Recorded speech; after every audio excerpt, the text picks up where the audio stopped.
What's up, family? As I stated when this story first broke, the suspect in the case of 4 Idaho students who were murdered would be caught. And on Friday, that came to fruition.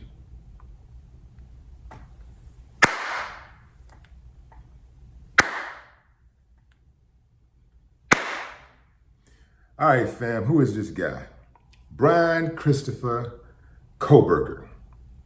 He's 28 years old, according to a criminal complaint. He was taken into custody in Monroe County, Pennsylvania. This guy is a graduate student at a nearby school. The suspect does not attend the same college as the victims, though. Records show that Koberger was arraigned Friday morning in Pennsylvania and has a court hearing on extradition to Idaho on January 6th. He could also waive extradition and return voluntarily. So, how did they catch him? According to reports, they followed the trail of DNA.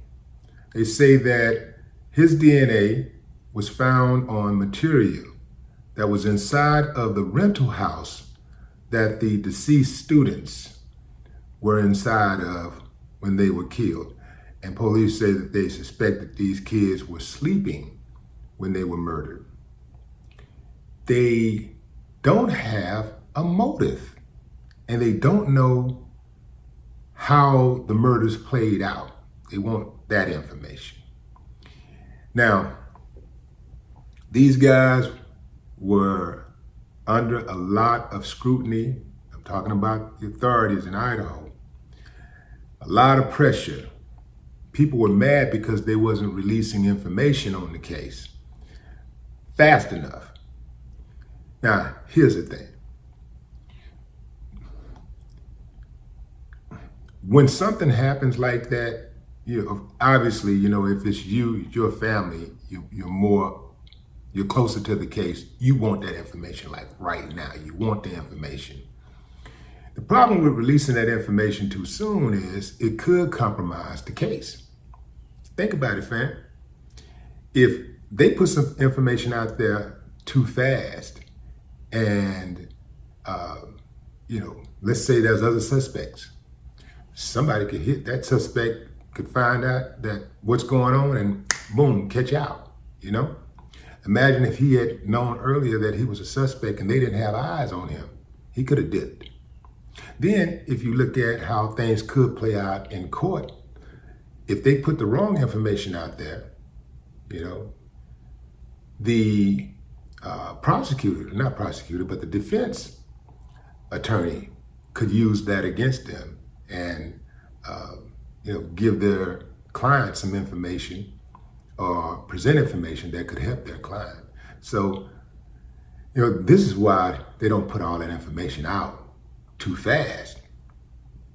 It's kind of like, but I guess Americans have gotten used to that information coming out fast because, even when in situations of war, America likes to announce exactly what they're gonna do.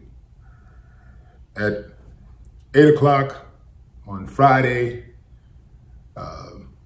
pending good weather, we are going to attack Afghanistan.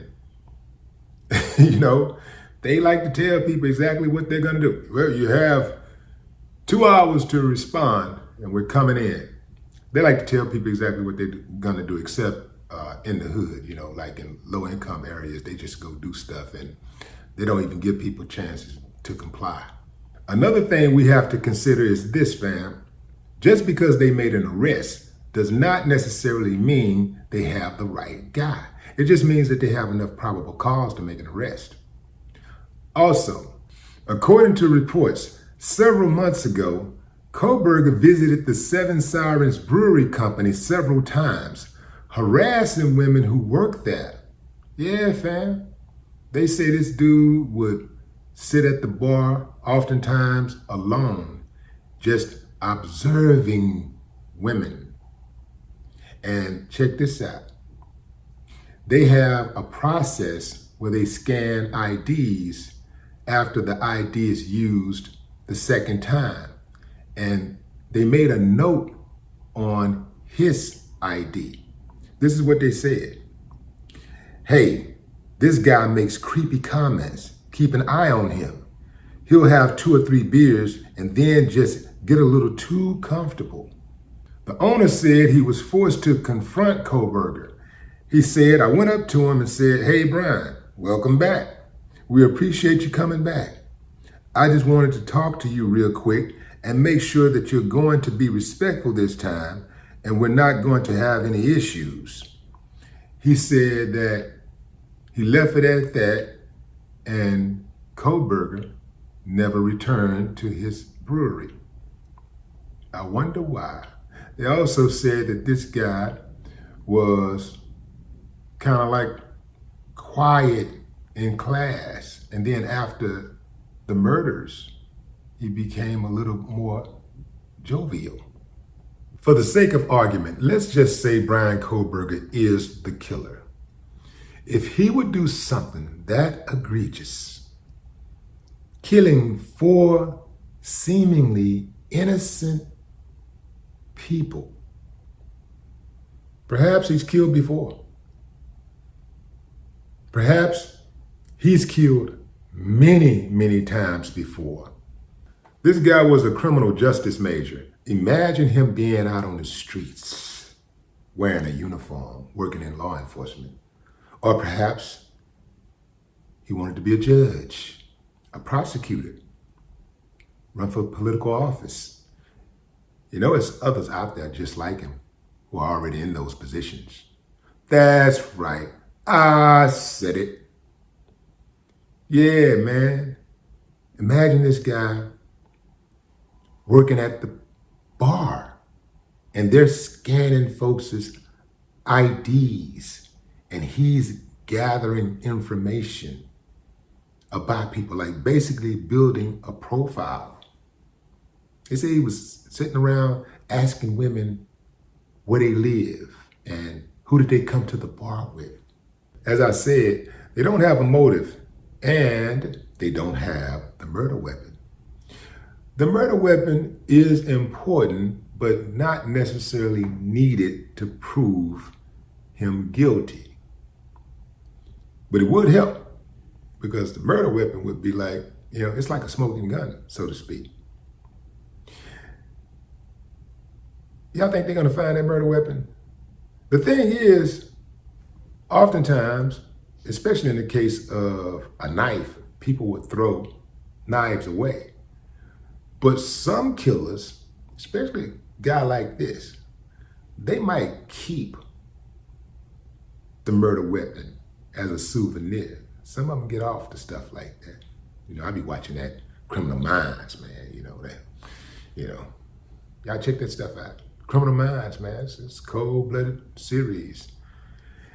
Anyway, fam, I think he did it. I think he did it based on everything that I've heard, based on his mannerisms, just even how he took his mug shot. I think he did it. And here's the thing. The guy seemed to come from means.